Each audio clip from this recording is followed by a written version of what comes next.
প্ৰয়াসৰ ব্যতিক্ৰমী প্ৰয়াস গাঁৱে গাঁৱে সাংস্কৃতিক যাত্ৰা আৰম্ভ কৰিছে এদল শিশুৱে।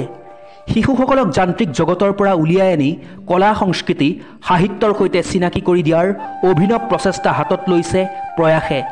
এজাক শিশুক লগত লৈ নিৰৱচ্ছিন্নভাৱে সংস্কৃতিৰ সাধনা তথা জন্মভূমিৰ বন্দনাত ব্ৰতী কেইজনমান ব্যক্তি, বিশিষ্ট সমাজসেৱক দিদিন হাজৰিকা আৰু ভালেকেইজন সচেতন ব্যক্তিৰ যোগাত্মক সমাজমুখী চিন্তাৰ ফচল প্ৰয়াস। দক্ষিণ যোৰহাটৰ গাঁৱে ভূঞে ঘূৰি শ শ শিশু চেমনীয়াক একত্ৰিত কৰি প্ৰগতিশীল সাংস্কৃতিক যাত্ৰা অব্যাহত ৰাখিছে প্ৰয়াস নামৰ এই বেচৰকাৰী সংস্থাটোৱে।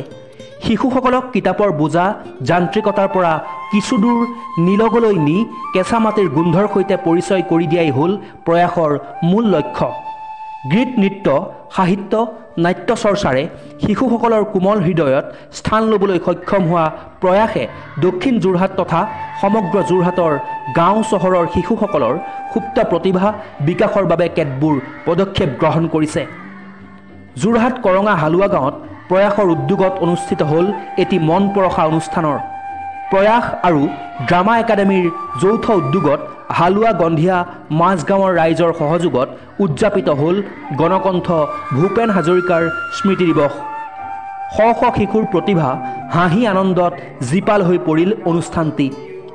থুনুক থানাককৈ খোজকঢ়া শিশুটিৰ পৰা স্কুলৰ দেওনা অতিক্ৰম কৰা কিশোৰ কিশোৰীলৈকে সকলোৱে মুকলি মনেৰে অংশগ্ৰহণ কৰা এই অনুষ্ঠানটিয়ে সমগ্ৰ যোৰহাটতে বিলালে সংস্কৃতি সমন্বয়ৰ বিশেষ বাৰ্তা।